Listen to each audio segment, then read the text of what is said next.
الحمد لله نحمده ونستعينه ونستغفره ونؤمن به ونتوكل عليه ونعوذ بالله من شرور أنفسنا ومن سيئات أعمالنا من يهده الله فلا مضل له ومن يضلله فلا هادي له ونشهد أن لا إله إلا الله وحده لا شريك له ونشهد أن سيدنا وسندنا ومولانا محمدا عبده ورسوله الذي أرسله الله بالحق بشيرا ونذيرا وداعيا إلى الله بإذنه وسراجا منيرا وصلى الله تعالى عليه وسلم تسليما كثيرا كثيرا أما بعد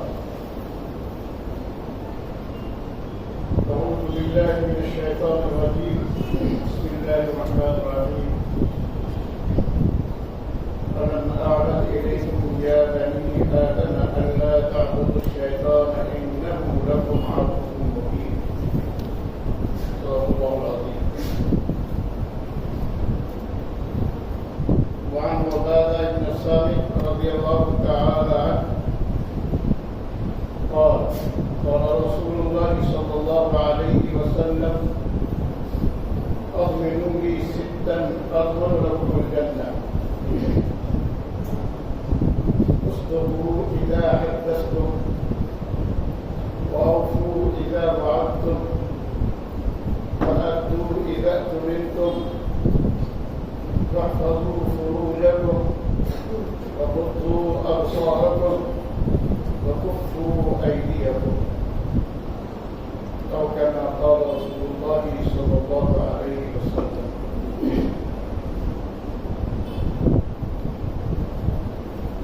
بزرگان محترم، مجلس میں تشریف فرما علماء کرام، اس وقت میں سورہ یاسین کی ایک آیت کریمہ تلاوت کرنے کی سعادت حاصل کی ہے اور اسی مناسبت سے رسول اکرم صلی اللہ علیہ وسلم کی حدیث مبارک پیش کرنے کی بھی سعادت حاصل کی. میں نے آیت کریمہ تلاوت کی. ہمارے مفتی عمران صاحب حفظہ اللہ نے فرمایا کہ اصلاح معاشرہ بلا شبہ بہت ہی عمدہ عنوان ہے. ہم سب کے شیخ مربی حکیم الاسلام قاری محمد طیب صاحب رحمۃ اللہ علیہ فرمایا کرتے تھے کہ لوگ جلسہ کا عنوان قائم کرتے ہیں جلسہ سیرت النبی، لیکن بہتر یہ ہے کہ جلسہ سیرت النبی کا عنوان قائم نہ کرتے، عنوان یہ قائم کرے اصلاح معاشرہ. جہاں تک سیرت النبی کا تعلق ہے تو بتائیے ہم میں سے کون جرأت کر سکتا ہے، جسارت کر سکتا ہے کہ رسول اللہ صلی اللہ علیہ وسلم کی سیرت مقدسہ کو اختیار کرے. خیال کر دینا الگ بات ہے اور اپنانا الگ بات ہے. اس دور میں ایک صحابی ہیں، صحابی کے دور کے صوفی ہیں حضرت ابو ذر غفاری رضی اللہ تعالی عنہ. انہوں نے سیرت کو اختیار کیا تو اس دور میں بھی سیرت اختیار کرنے کی وجہ سے تنہا رہے. ان کو آبادی چھوڑنی پڑی اور جنگل کی زندگی اختیار کرنی پڑی. انہوں نے سیرت مقدسہ کو اس طرح اختیار کیا کہ رسول اللہ صلی اللہ علیہ وسلم کبھی ایسا نہیں ہوا کہ لگاتار 2 دن تک آپ نے گوشت روٹی شکم سیر ہو کر کھائی، لگاتار۔ ام المؤمنین حضرت عائشہ رضی اللہ تعالی عنہ فرماتی ہیں کئی دن گزر جاتے، رسول اللہ صلی اللہ علیہ وسلم کان یکتفی باسودین، 2 کالے چیزوں سے آپ اکتفا فرمایا کرتے تھے، وہ کیا ہے؟ ایک کھجور اور ایک پانی۔ کھجور اور پانی سے آپ گزارا کر لیا کرتے تھے۔ دوسری حدیث انہیں سے حضرت عائشہ رضی اللہ تعالی عنہ سے روایت ہے ان رسول اللہ صلی اللہ علیہ وسلم یأتی الینا ویسأل هل عندکم شیء من الغداء فإن قلنا نعم فتغدى وإن قلنا لا فيقول إذن إني صائم۔ ام المؤمنین حضرت عائشہ فرماتی ہیں نبی اکرم صلی اللہ علیہ وسلم نماز سے فارغ ہو کر صبح کے وقت گھر تشریف لاتے، ہم میں سے کسی کو پوچھتے کہ کچھ کھانے کی چیز ہے، ناشتے کے لیے کوئی چیز ہے؟ اگر صحابیہ امہات المومنین میں سے کسی نے کہہ دیا کہ ہاں ہے، تو آپ ان میں سے کچھ تناول فرما لیتے، اور اگر امہات المومنین یہ کہتی کہ نہیں ہے تو جواب ہوتا کہ اذن انی صائم۔ جب کھانے کے لیے کوئی چیز نہیں ہے تو پھر میں روزے سے، تو آپ نے روزے کی نیت کر لی۔ یہ سیرت مقدسہ کون ہم میں سے اختیار کر سکتا ہے؟ نبی اکرم صلی اللہ علیہ وسلم کے دسترخوان میں کبھی 2 چیزوں کی نعمتیں جمع نہیں ہوتی تھی۔ حضرت ابو ذر غفاری رضی اللہ تعالی عنہ ایک دسترخوان میں بیٹھے تو وہاں 2 چیزیں تھیں، بلکہ 3 چیزیں تھیں۔ حضرت ابو ذر غفاری رضی اللہ تعالی عنہ غصے سے کھڑے ہو اور میزبان پر جنہوں نے کھانے کی دعوت کی تھی ان پر لاٹھی ماری، فرمایا کہ تم نے کیسے جرأت کی؟ ابھی رسول اللہ صلی اللہ علیہ وسلم کی دنیا سے تشریف لے گئے کہ زیادہ دن گزرے نہیں تھے، آپ کے دسترخوان پر ایک ہی چیز ہوتی تھی، تم نے 2 چیزیں کیسے جمع کی؟ صحابہ کرام ان کی ماں کو برا نہیں سمجھتے تھے، برداشت کرتے تھے، مسکرا کر ٹال دیا کرتے تھے۔ اللہ والوں میں ایسا ہوتا ہے۔ ہندوستان کے 2 عظیم ادارے، ایک دارالعلوم دیوبند، ایک مزار سالپور، ان 2 اداروں میں نے 2 بزرگوں کو دیکھا ہے۔ دارالعلوم دیوبند کے اندر جب مولانا محمد حسین صاحب بہاری رحمۃ اللہ علیہ کے نام سے مشہور تھے، اللہ بہاری، ماما بہاری کے نام سے، ان کا یہ حال تھا کہ استاد ہیں، دارالعلوم میں پڑھا رہے ہیں، اگر کوئی بات سنت کے خلاف نظر آئی معاف دیا کرتے تھے بچے۔ حالانکہ استاد رہے دارالعلوم کے اندر، لیکن وہ استاد بھی برا نہیں مانتے تھے، بلکہ فرمایا کہ حضرت آپ کی چھڑی میں ہماری قسمت کو لگا دیا۔ مظاہر علوم کے اندر مولانا سید وقار صاحب رحمۃ اللہ علیہ ان کا بھی حال تھا۔ ایک موقع پر شیخ یونس رحمۃ اللہ علیہ کو شریمان، اتنے بڑے صاحب علم تھے، اپنے وقت کے امام حدیث کے، لیکن ان کے شاگرد تھے۔ انہوں نے کوئی بات دیکھی، چھڑی لگا۔ حضرت شیخ یونس صاحب رحمۃ اللہ نے فرمایا کہ ایک شے اور نہ کیجیے، جب ان غلامان مصطفیٰ کا یہ حال ہوگا تو اس وقت کیا حال ہوگا؟ اسی طریقے سے سیرت حضرت شیخ عبد القادر جیلانی رحمۃ اللہ علیہ، ان کی خانقاہ چل رہی تھی، یہ خانقاہ میں لنگر جاری ہوتا تھا، حضرت نے خانقاہ میں چکر لگایا اور چکر لگا کر ناظم مطبخ سے پوچھا کہ بھائی کھانا کیا دیا جا رہا ہے؟ کہ جیسے ہمارے مدرسوں میں ہے نظام، صبح کو دال روٹی، شام کو گوشت روٹی طلبا کے لیے دیے جاتے، تو ناظم مطبخ نے یہ بتا دیا کہ حضرت صبح کے وقت 2 بار کے بعد دال روٹی اور مغرب کے بعد گوشت روٹی، اور وہ روٹی بھی گیہوں کی اور گوشت۔ میرے شیخ عبد القادر جیلانی رحمۃ اللہ نے فرمایا کہ بھائی یہ کیسے صحیح ہوگا؟ ہم سنت کو جگانے کے لیے، لوگوں کو سنت پر عمل کرانے کے لیے خانقاہ میں جمع کیا ہے، اور روزانہ گوشت روٹی کھاتے ہیں، یہ کہاں سنت ہے؟ گویا ہم سنت پر عمل نہیں کر رہے ہیں۔ اس لیے ناظم مطبخ کو آرڈر جاری کر دیا کہ کل سے جو کی روٹی اور چٹنی زیتون کا تیل دیا جائے، اعلان کر دیا۔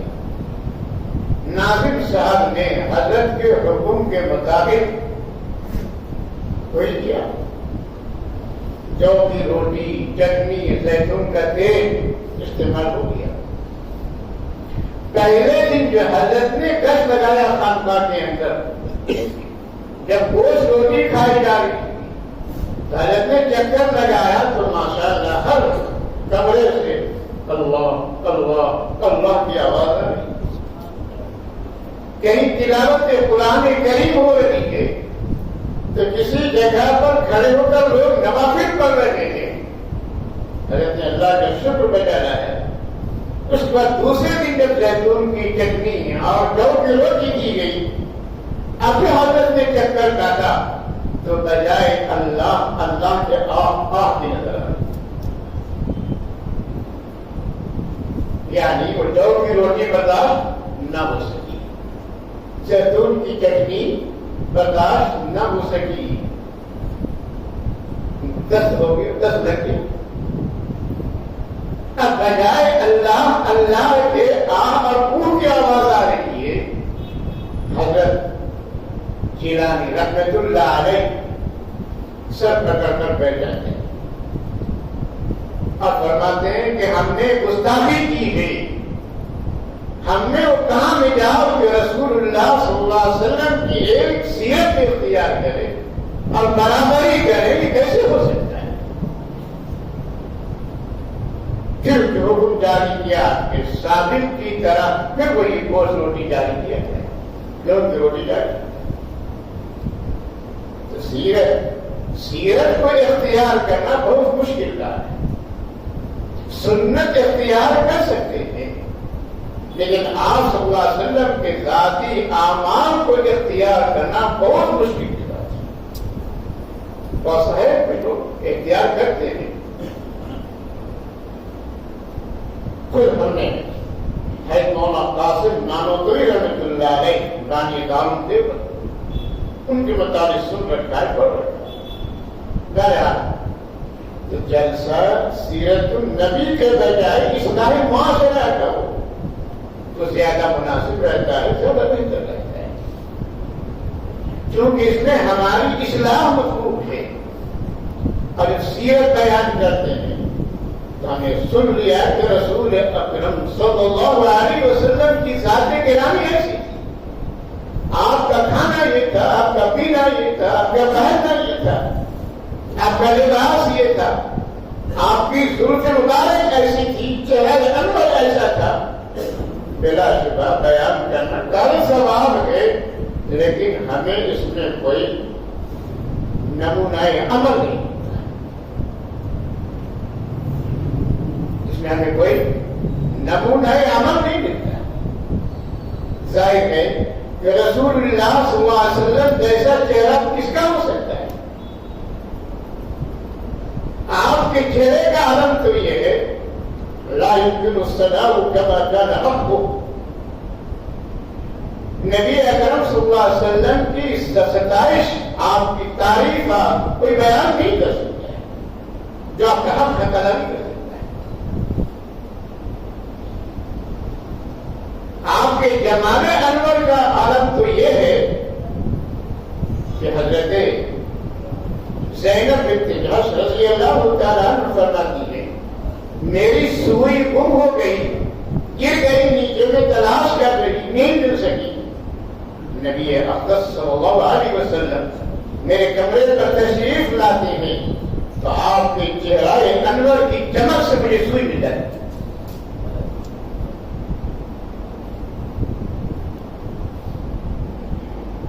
صحابہ کرام مسجد نبوی میں بیٹھے تھے، چاندنی کا چاند نکلا ہوا ہے.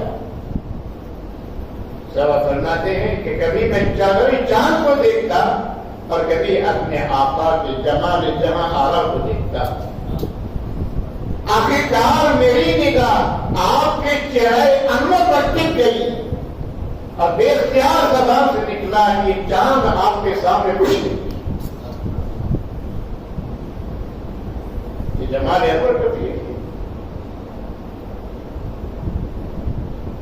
رب ذوالجلال نے جو آپ کو جمال عطا فرمایا تھا اس کی وہ مثال یہ جمال مصطفی ہے.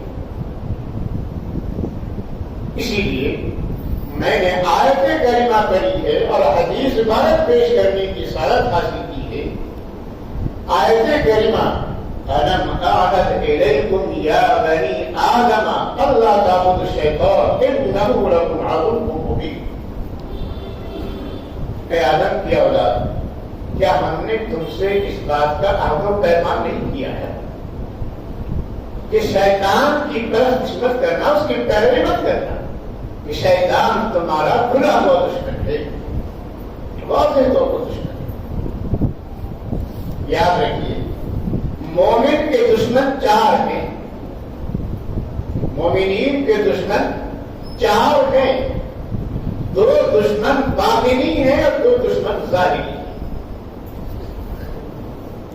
چار دشمنوں میں سے دو دشمن ظاہری ہیں اور دو دشمن باطنی ہیں. جو ظاہری دشمن وہ کون ہے؟ یہ کفار مشرکین یہود. یہود ازلی دشمن تھے، سخت ترین دشمن تھے.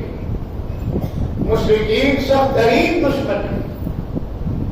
اللہ جل شانہ نے اپنے کلام موجز کلام مقدس کے اندر بیان فرما دیا لَتَجِدَنَّ أَشَدَّ النَّاسِ عَدَاوَةً لِلَّذِينَ آمَنُوا الْيَهُودَ وَالَّذِينَ أَشْرَكُوا. سخت ترین دشمن تم یہود کو پاؤ گے اور مشرکین کو پاؤ گے. یہ ہمارے سخت ترین دشمن ہے، ظاہری ہے، کھلا کھلا ہے. اس کی دشمنی ظاہری ہے. کبھی بھی ان دو قوموں سے خیر کی توقع نہیں کی جا سکتی. اگر کبھی بھی کوئی اچھی بات سامنے لائے گا بھی اس کے اندر مفاد ہوگا. اس لیے ان دو قوموں سے کبھی بھی اچھائی کی توقع نہیں کی جا سکتی، اچھائی کو امید نہیں کی جا سکتی. اسی طریقے سے دوسرا دشمن جو ظاہری ہے وہ شیطان ہے. جنہوں نے کہا کہ ان شیطان عدو مبین، کہ شیطان کھلا ہوا دشمن ہے، ظاہری دشمن ہے. اب دونوں کے دفاع کے لیے اللہ تعالیٰ کی تدبیر کرتا ہے. اگر یہ کفار مشرکین ہے، یہود تھے، تو ان کا مقابلہ کیا جا سکتا ہے؟ شیطان کے مقابلہ کے لیے بھی اللہ تعالیٰ نے ہتھیار دے دیا ہے. شیطان کے وساوس کو دور کیا جا سکتا ہے. اعوذ باللہ من الشیطان الرجیم. یہ بہترین ہتھیار ہے. اس سے شیطان دور بھاگتا ہے، شیطان کا بھاگنا کام ہو جاتا ہے۔ تمہارے کے دو دشمن ایسے ہیں کہ جس کا دفاع ہم کر سکتے ہیں، یہ دونوں کے دونوں کھلے دشمن ہیں، اور دو دشمن مومن کے لیے باطنی دشمن ہیں۔ دو باطنی دشمن کون ہیں؟ ایک دشمن منافق ہے، جو باطنی دشمن ہے منافق وہی ہے یقولون بألسنتهم ما ليس في قلوبهم، زبان سے وہ باتیں کرتے ہیں کہ دل کے اندر نہیں ہوتی، ان کی زبان میں کچھ اور بات ہوتی ہے، دل کے اندر کچھ اور بات ہوتی ہے۔ کئی منافقین تھے وَإِذَا لَقُوا الَّذِينَ آمَنُوا قَالُوا آمَنَّا وَإِذَا خَلَوْا إِلَىٰ شَيَاطِينِهِمْ قَالُوا إِنَّا مَعَكُمْ إِنَّمَا نَحْنُ مُسْتَهْزِئُونَ۔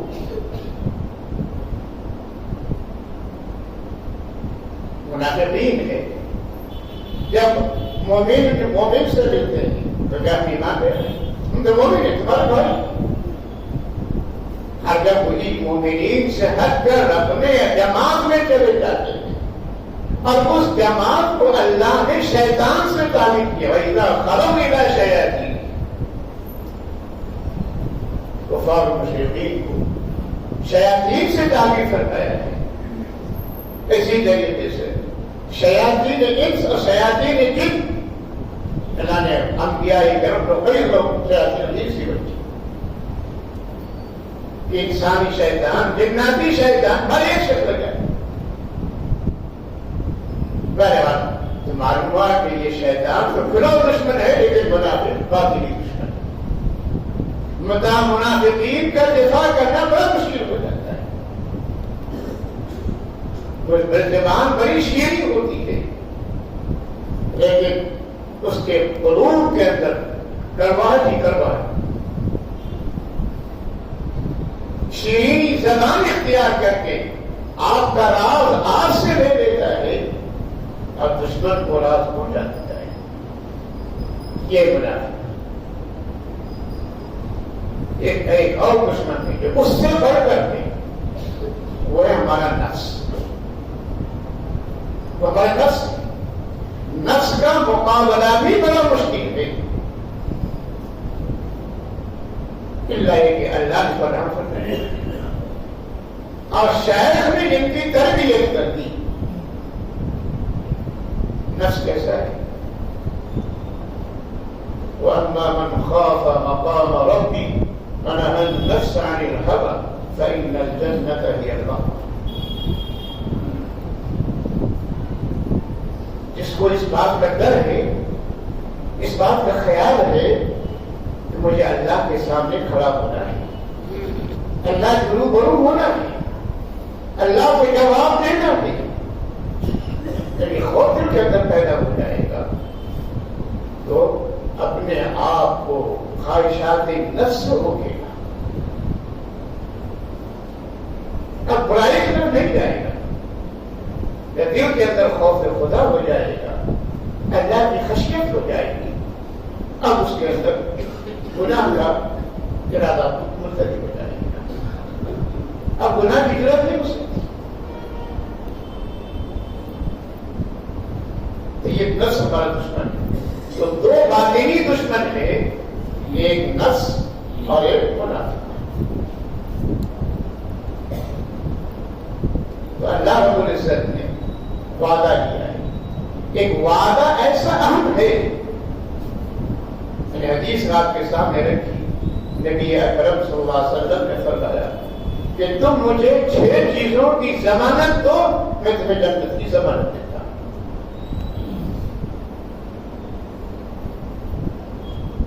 تفصیل میں جا نہیں سکتا، وقت کا قاضی نہیں، حضرت تشریف لا چکے ہیں، صرف آپ کو حدیث کا ترجمہ بتا کر بات پوری کروں گا کہ نبی اکرم صلی اللہ علیہ وسلم نے فرمایا کہ تم مجھے 6 چیزوں کی ضمانت دو، میں تمہیں جنت کی ضمانت دیتا ہوں۔ اب آپ سوچ سکتے ہیں جن چیزوں کی ضمانت ہم سب کے آقا نے ہم سے مانگی ہے، کتنی اہم چیز،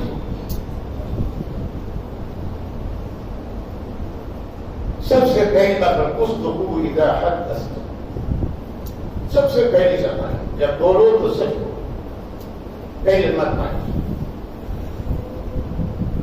جانتے ہیں سب مومنٹ ملتا کیا ہے. عن صفوان بن سليم رضي الله تعالى عنه قال قيل يا رسول الله أيكون المؤمن يونس قرنا، ثم قال يا رسول الله أيكون المؤمن بخيلا قرنا، ثم قيل يا رسول الله أيكون المؤمن كذابا قرنا. حضرت صفوان بن سليم رضی اللہ تعالی عنہ روایت کرتے ہیں کہ رسول اللہ صلی اللہ علیہ وسلم کے مجلس میں ہم خدام بیٹھے تھے. کسی نے پوچھا اللہ کے رسول کیا کوئی مومن بخیل ہو سکتا ہے؟ سوچئے صحابہ کا سوال. وہ صحابہ یہ سوچ نہیں سکتے تھے کہ مومن نہ تو بخیل. وہ یہ سمجھتے تھے کہ ایک قلب کے اندر، ایک دل کے اندر ایمان اور روح دو چیزیں جمع ہو سکتی. دوسرا سوال تھا اللہ کے رسول کیا کوئی مومن بزدل بھی ہو سکتا ہے؟ آج سوال ہوگا کیا کوئی مومن بہادر بھی ہو سکتا ہے؟ آج ہم میں اتنی بزدلی آ گئی ہے الامان بن رہی. صحابہ نے پوچھا اللہ کے رسول کیا کوئی مومن بزدل بھی ہو سکتا ہے؟ آپ نے فرمایا ہو سکتا ہے. ایک مومن بخیل بھی ہو سکتا ہے، بزدل بھی ہو سکتا ہے. تیسرا سوال تھا کہ اللہ کے رسول کیا کوئی مومن جھوٹا بھی ہو سکتا ہے؟ ہم نے فرمایا نہیں، مومن جھوٹا بھی ہو سکتا ہے. اب ہم آپ اپنے دل پر ہاتھ رکھ کر سوچیں کہ صبح سے لے کر شام تک ہماری کتنی باتیں سچی ہوتی ہیں اور کتنی باتیں جھوٹی. موبائل میں اور جھوٹا بنا دیا، کچھ ہمارے مزاج میں جھوٹ ڈال دیا اور اس پر پروان چڑھ گیا موبائل کی وجہ سے.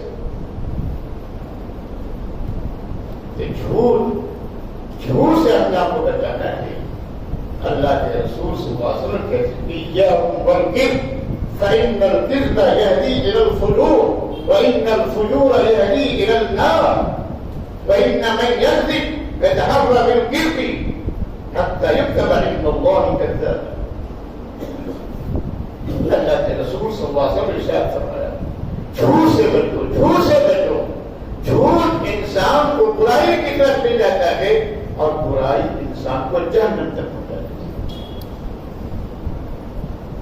جو آدمی ہمیشہ جھوٹ ہی بولتا ہے اور جھوٹ کے در پہ رہتا ہے، یہاں تک کہ اس کے نامۂ اعمال میں باری تعالیٰ کی نزدیک جھوٹا لکھ دیا جاتا ہے. تو پہلی ضمانت کیا مانگی؟ اصدقوا اذا حدثتم، جب بولو تو سچ. دوسری ضمانت مانگی وَأَوْفُوا إِذَا وَعَدتُّمْ، جب وعدہ کرو تو پورا کرو، جب وعدہ کرو تو پورا کرو.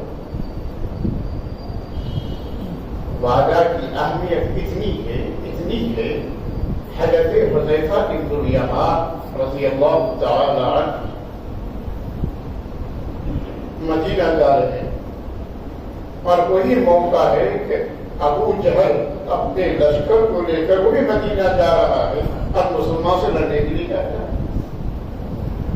ابو جہل نے حضرت حذیفہ بن الیمان رضی اللہ عنہ کو دیکھا، پکڑ لیا. کہاں جاؤ گے؟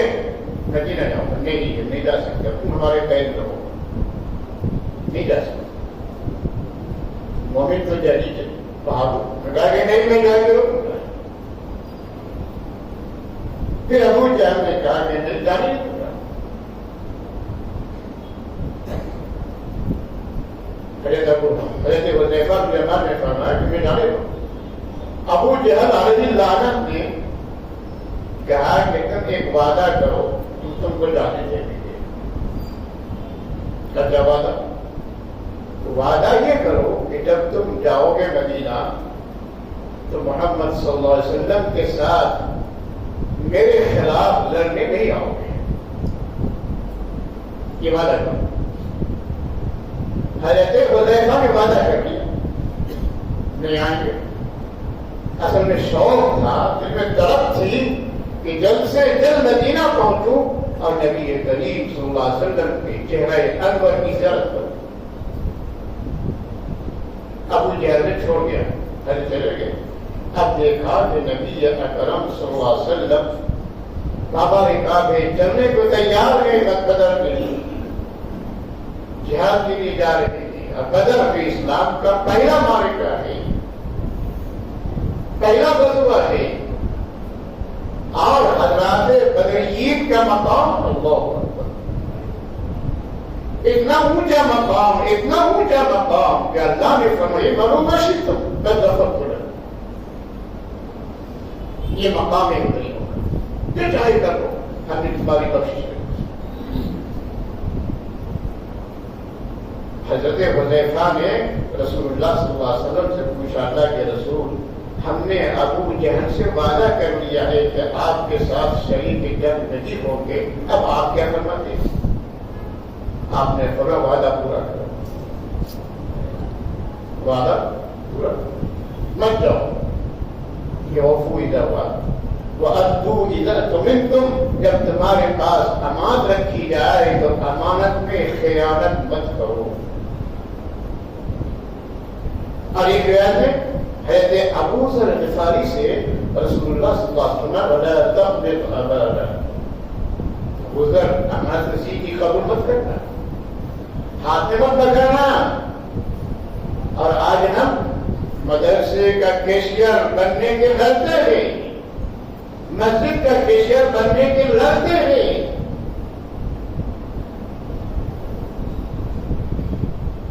تیسری بات کیا تھی؟ تیسری بات یہ، چوتھی بات یہ تھی، فرمایا تحفظ فروجکم، اپنی شرمگاہ کی حفاظت رکھو، عفت پاکدامنی کی زندگی اختیار کرو، بے آبرو کی زندگی مت گزارو۔ پانچویں ضمانت ہم سے مانگی، فرمایا غضوا ابصارکم، نگاہ نیچے رکھو، بازار میں چلو، محلے میں چلو، نگاہ نیچے رکھو۔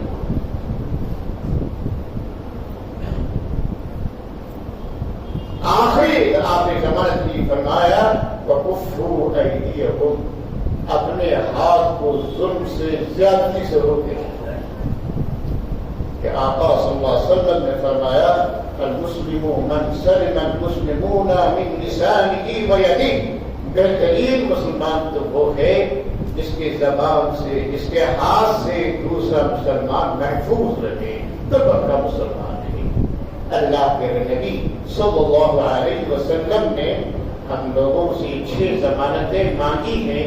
اللہ تعالی ہم سب کو ان ضمانتوں کو پورا کرنے، ادا کرنے کی توفیق عطا فرمائے، تو پھر انشاءاللہ ہمیں آقا کی طرف سے جنت کی ضمانت مل جائے گی۔ اللہ تعالی ہم سب کو توفیق عطا فرمائے۔ وآخر دعوانا الحمد للہ رب العالمین۔